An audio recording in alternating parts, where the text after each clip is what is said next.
ज्ञान the treasure में आपका स्वागत है। और हम आपको बताएंगे कि श्राद्ध में कौन सी वस्तु दान करने से क्या फल मिलता है।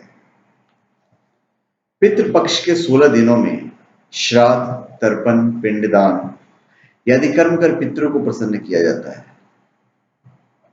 धर्मशास्त्रों के अनुसार पितृ पक्ष में दान का भी अपना बहुत महत्व होता है। मान्यता है कि दान से पितरों की आत्मा को शांति मिलती है और पितृ दोष भी खत्म हो जाता है। श्राद्ध में गाय, तिल, भूमि, नमक, घी यदि दान करने की परंपरा है। इन सभी वस्तुओं को दान करने से अलग अलग फल प्राप्त होते हैं। धर्म ग्रंथों में श्राद्ध में दान की गई वस्तु से मिलने वाले फलों के बारे में मैं विस्तार से बताऊंगा, लेकिन बहुत कम लोग इस बारे में जानते हैं। आज हम आपको बता रहे हैं कि श्राद्ध में क्या वस्तु दान करने से उसका क्या फल प्राप्त होता है। अगर आप गोदान करते हैं, गाय का दान करते हैं, तो धार्मिक दृष्टि से गाय का दान सभी दानों में श्रेष्ठ माना गया है। लेकिन श्राद्ध पक्ष में किया गया दान हर सुख और धन संपत्ति देने वाला माना गया है। अगर आप तिल का दान करते हैं तो श्राद्ध में हर कर्म में तिल का महत्व है। इसी तरह श्राद्ध में दान की दृष्टि से काले तिलों का दान संकट विपदाओं की रक्षा करता है। फिर घी का दान। श्राद्ध में गाय का घी एक पात्र में रखकर दान करना परिवार के लिए शुभ और मंगलकारी माना जाता है। फिर अनाज का दान। अन्न दान में गेहूं, चावल का दान करना चाहिए। इनके अभाव में कोई दूसरा अनाज भी दान किया जा सकता है। यह दान संकल्प सहित करने पर मनोवांछित फल देता है। फिर भूमि दान। अगर आप आर्थिक रूप से संपन्न हैं तो श्राद्ध पक्ष में किसी कमजोर या गरीब व्यक्ति को भूमि का दान आपको संपत्ति और संतान लाभ देता है। किंतु अगर यह संभव न हो तो भूमि के स्थान पर मिट्टी के कुछ ढेले दान करने के लिए थाली में रखकर किसी ब्राह्मण को दान कर सकते हैं। फिर वस्त्रों का दान। इस दान में धोती, दुपट्टा सहित 2 वस्त्रों का दान का महत्व है। यह वस्त्र नए और स्वच्छ होने चाहिए। फिर सोने का दान।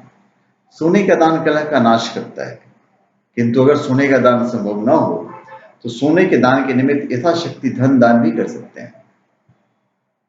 फिर चांदी का दान। पितरों के आशीर्वाद और संतुष्टि के लिए चांदी का दान बहुत ही प्रभावकारी माना गया है। फिर गुड़ का दान। गुड़ का दान पूर्वजों के आशीर्वाद से कलह और दरिद्रता का नाश कर धन और सुख देने वाला माना गया है। फिर नमक का दान। पितरों को प्रसन्नता के लिए नमक का दान बहुत महत्व रखता है। ब्राह्मण को दान देते समय यह मंत्र बोलना चाहिए, यस्य स्मृत्या च नामोक्त्या तपोयज्ञ क्रियादिषु न्यूनम संपूर्णाताम याति सदो वंदे तमिच्छित्तम। दान करते समय यह श्लोक बोलकर भगवान विष्णु से श्राद्ध कर्म की शुभ फल की प्रार्थना करना चाहिए। अब इस श्राद्ध के कुछ आसान विधि में आपको बता देता हूं।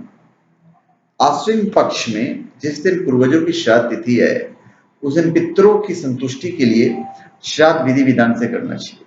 किंतु अगर आप किसी कारणवश शास्त्रोक्त विधानों से नहीं कर पाए तो फिर श्राद्ध की सरल विधि से आप श्राद्ध कर सकते हैं। उसकी मैं बहुत ही सरल विधि आपको बता देता हूँ।